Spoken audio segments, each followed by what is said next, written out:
డీలిమిటేషన్పై కవిత warning. దీని గురించి కూడా చదువుదాం.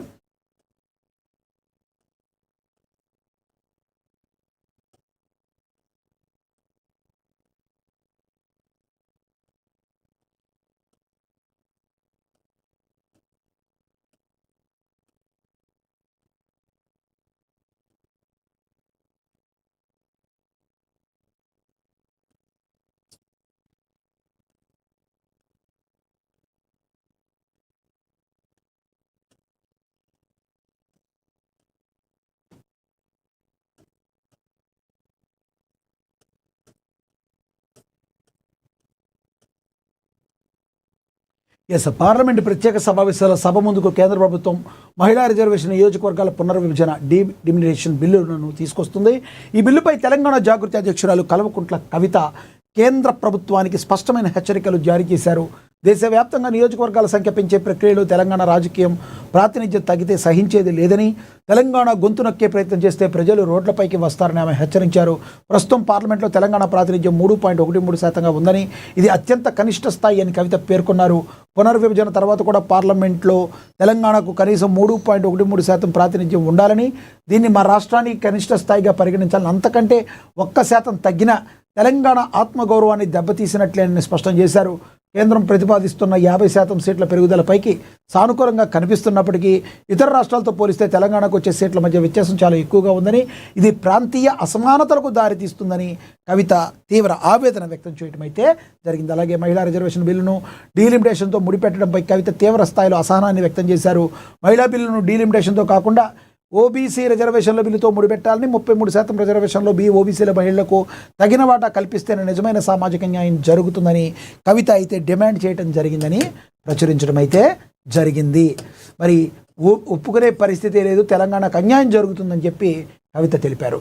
ఇక కష్టపడి సంపాదించుకున్న పేరును పోగొట్టుకుంటున్నా అని చెప్పి మంగిళి బాధపడినట్టుగా కూడా మరి ఆమె చెప్పింది. ఇక గత కొన్ని రోజులుగా సోషల్ మీడియాలో తనపై వస్తున్న మైక్రో ఫైనాన్స్ కుంభకోణం ఆరోపణపై ప్రముఖగాని మంగిళి ఒక వివరణాత్మక వీడియో గురువారం విడుదల చేశారు. ఈ వివాదంపై మంగిళి మాట్లాడుతూ, మైక్రో ఫైనాన్స్ అనే పదం నాకు ఇంత ముందెప్పుడు తెలియదు, అలాంటిది నేను ఇంత పెద్ద కుట్ర చేశానని అభియోగం రావడం నన్ను నా వాళ్ళను ఆశ్చర్యానికి గురిచేస్తుంది.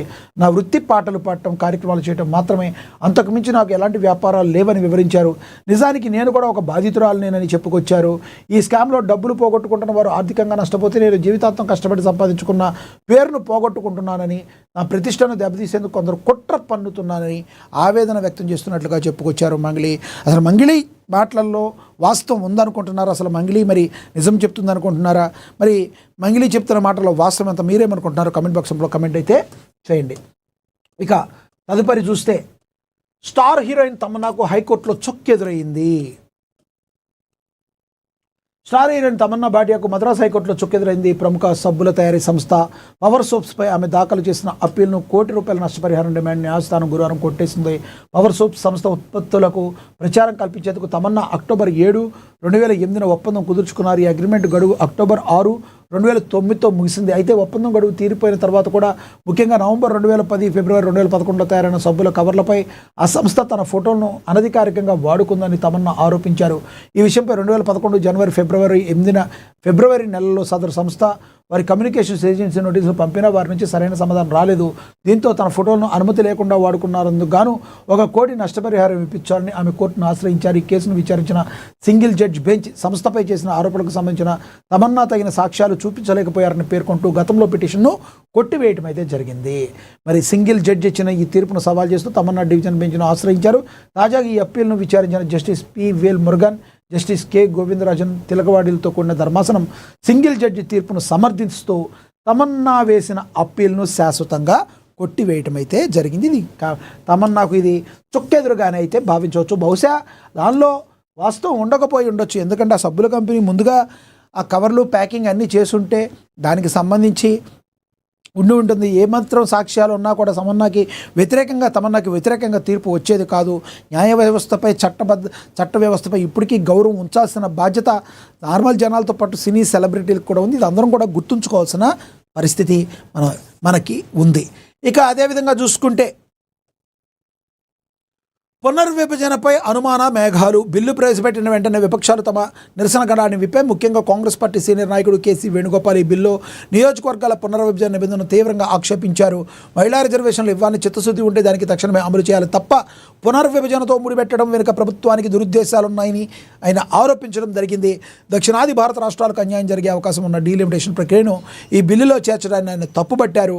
డీలిమిటేషన్ బిల్లును బేషరతుగా వెనక్కి తీసుకోవాలని, జాప్యం చేయకుండా మహిళా కోటాను అమలు చేయాలని ఆయన డిమాండ్ చేశారు. సభలో కాంగ్రెస్ నేతలు లేవనెత్తిన ఈ అంశం ప్రతిపక్షాల ఐక్యతనైతే చాటి చెప్పింది అని కూడా ప్రచురించారు. ఇక దక్షిణాది దెబ్బ తినదు, విపక్షాల ప్రచారం అంతా అబద్ధం, ఏపీకి 38, తెలంగాణకు 26 స్థానాలు, సభలో అమిత్ షా ప్రకటన అయితే చేశారు. ఇదంతా కూడా ప్రతిపక్షాలు ఆడుతున్న గేమ్, దుష్ప్రచారం చేస్తున్న ఎటువంటి పరిస్థితుల్లో సౌత్కి అన్యాయం జరగదు, ఏపీకి 38, తెలంగాణకు 26 స్థానాలు ఉంటాయని చెప్పారు. నియోజకవర్గాల పునర్విభజన ప్రక్రియ విపక్షాలు చేస్తున్న ప్రచారాన్ని కేంద్ర హోంమంత్రి అమిత్ షా తీవ్రంగా ఖండించారు. బుధవారం లోక్సభలో డీలిమిటేషన్ బిల్లు 2026పై జరిగిన చర్చల్లో ఆయన సుదీర్ఘ వివరణ ఇచ్చారు. దక్షిణాది రాష్ట్రాలకు అన్యాయం జరుగుతుందంటూ ప్రతిపక్షాలు కావాలనే విద్వేషాలు రెచ్చగొడుతున్నాయని, ఈ బిల్లు వల్ల ఏ ఒక్క రాష్ట్రానికి కూడా ప్రాతినిధ్యం తగ్గదని ఆయన స్పష్టం చేశారు. దేశవ్యాప్తంగా అన్ని రాష్ట్రాల్లో లోక్సభ స్థానాల సంఖ్యను ఏకరీతిన 50% మేర పెంచబోతున్నామని, దీనివల్ల ప్రస్తుతం ఉన్న రాజకీయ నిష్పత్తిలో ఎలాంటి మార్పు ఉండదని ఆయన భరోసా ఇచ్చారు. దక్షిణాది రాష్ట్రాలు జనాభా నియంత్రణ పాటించినందుకు శిక్ష పడుతుందన్న వాదనలో ఏమాత్రం వాస్తవం లేదని, ప్రతి రాష్ట్రం తన ప్రస్తుత